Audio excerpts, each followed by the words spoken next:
Hello everyone and welcome to my channel. এখন আমি যে বিষয়টা নিয়ে কথা বলবো সেটা হচ্ছে কালচার। কালচার জিনিসটা কি? সংস্কৃতি। তো সংস্কৃতিকে যদি আমি এক কথায় ডিফাইন করি তো তাহলে টু বি ভেরি অনেস্ট, সংস্কৃতি বা কালচার এই জিনিসটাকে এক কথায় বোধহয় বলা যায় না। তো সেই জন্য এই সংস্কৃতি বা কালচার, এই ধরনের যে শব্দগুলো আছে এই শব্দগুলোকে আমরা মানে তিনটে ভাগে ভাগ করতে পারি। তিনটে ভাগ অনুযায়ী আমরা কিছু কিছু সংজ্ঞা হয়তো দিতে পারি। যেমন প্রথমটা হচ্ছে সোশিওলজি। সোশিওলজি সমাজবিজ্ঞান অনুযায়ী। তাহলে কালচার কি?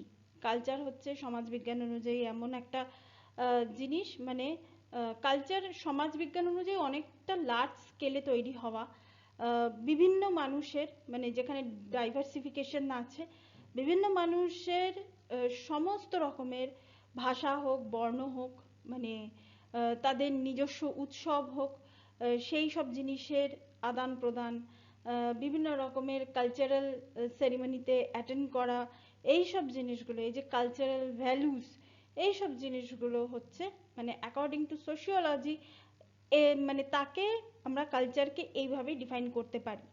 এবার সোশিওলজির পরে আমরা যদি মানে যে বিষয়টা নিয়ে কথা বলবো সেটা হচ্ছে ম্যাস কম, মানে মাস কমিউনিকেশনের মতে, মানে এই যে মিডিয়ার কালচার, এই যে আপনারা বইটা দেখতে পাচ্ছেন রিচার্ড ক্যাম্বেলের যে বইটা, এই বইটা থেকে আমি কিছুটা রেফারেন্স কিন্তু নিয়েছি, আমি এটা বলে দিলাম আর কি।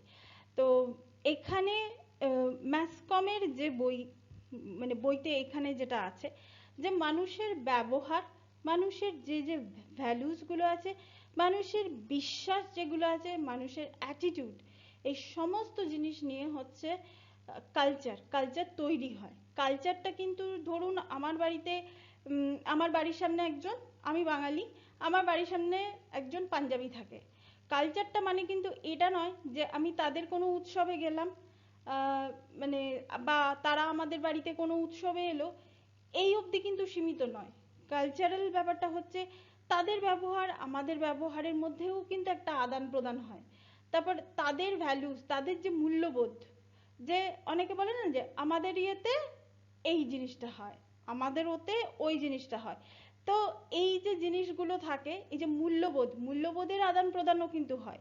তাছাড়া বিলিভস, বিলিভস মানে হচ্ছে এখানেও বিলিভস মানে ওই বিশ্বাস নয়, মানে একটা মানুষের ওপর মানুষের বিশ্বাস নয়, সেটা না।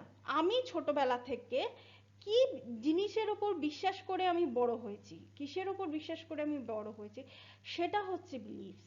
মানে সেটা হচ্ছে, মানে ওই ওইভাবে হচ্ছে বিলিফটাকে এখানে ডিফাইন করা হয়েছে।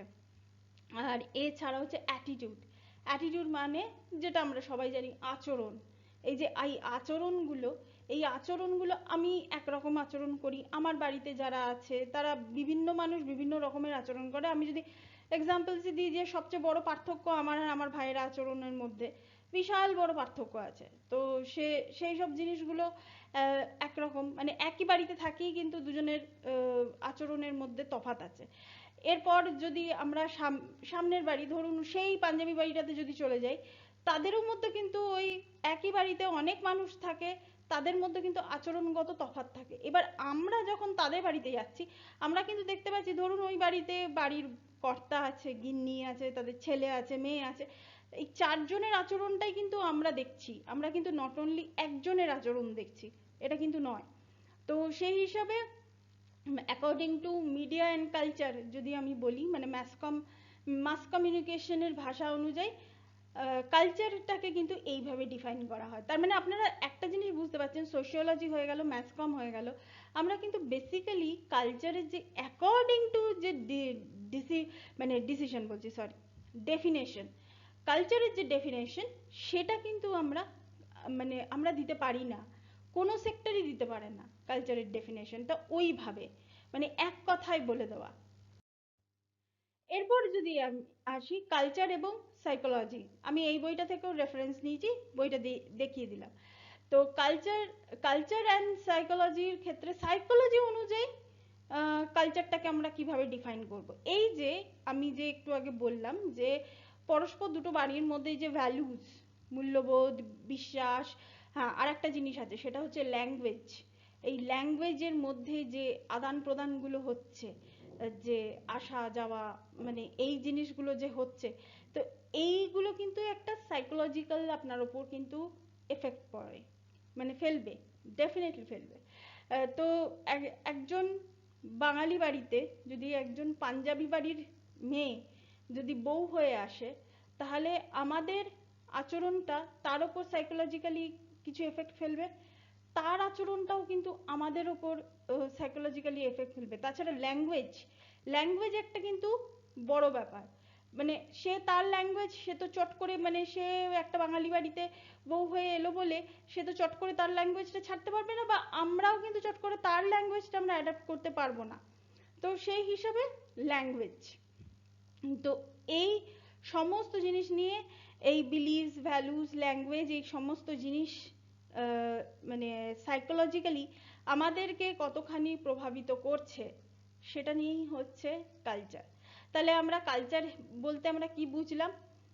কালচার বলতে অ্যাকর্ডিং টু সোশিওলজি এটা একটা লার্জ স্কেলে থাকা মানুষ, বিভিন্ন মানুষের মধ্যে যে ডাইভার্সিফিকেশন আছে, তাদের সমস্ত জিনিসের মধ্যে, তাদের রিচুয়ালস, সমস্ত কিছুর মধ্যে যে ডাইভার্সিফিকেশন আছে, সেইটা হচ্ছে অ্যাকর্ডিং টু সোশিওলজি অনুযায়ী সেটাই হচ্ছে কালচার। ম্যাসকম অনুযায়ী কি হচ্ছে, এই বিহেভিয়ার, ভ্যালুস, বিলিভস, অ্যাটিটিউড, এগুলো আমরা দেখছি, সেটা এক ধরনের কালচার।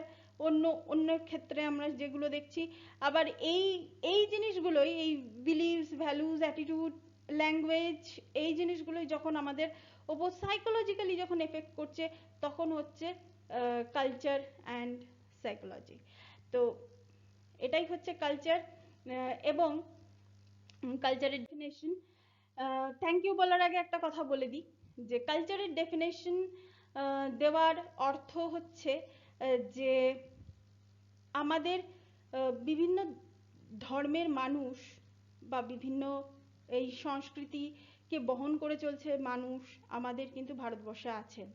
এবং আমরা, এই যে একটা কথা আছে না ভারতবর্ষের ক্ষেত্রে, ইউনিটি ইন ডাইভার্সিটি, এই ডাইভার্সিফিকেশন, এই ডাইভার্সিটি কিন্তু আনাটা আমার মনে হয় আমার দেশ অনুযায়ী, কারণ আমি তো আমার দেশের ভ্যালুস গুলোকে তো বহন করছি, তাই আমার কাজকর্মের মধ্যেও ডাইভার্সিফিকেশন থাকে। তো এটা অস্বীকার করে লাভ নেই, কারণ আমি আমার দেশকে, আমার মানে কি বলবো, আমার মানে জিনের মধ্যে আমার ওই জিনিসটা আছে, যে ইউনিটি ইন ডাইভার্সিটি, সবাইকে সমান চোখে দেখা, এই জিনিসটা। তো তফাৎ আছে, প্রত্যেকটা মানুষের সঙ্গে প্রত্যেকটা মানুষের তফাৎ আছে, কিন্তু তার সঙ্গে সঙ্গেও সেই মানুষরা একই ছাদের তলায়, তারা, আমরা কিন্তু বাস করছি। 140 কোটির দেশ ভারতবর্ষ, সেই ভারতবর্ষের একজন নাগরিক আমি। এত বড় দেশ, যে দেশের কালচারাল আদান প্রদান বিভিন্ন দেশের সঙ্গে, সারা পৃথিবীর সঙ্গে এত সুন্দর, তাদের কালচারাল আদান প্রদান, এই সাংস্কৃতিক আদান প্রদানগুলো এত সুন্দর।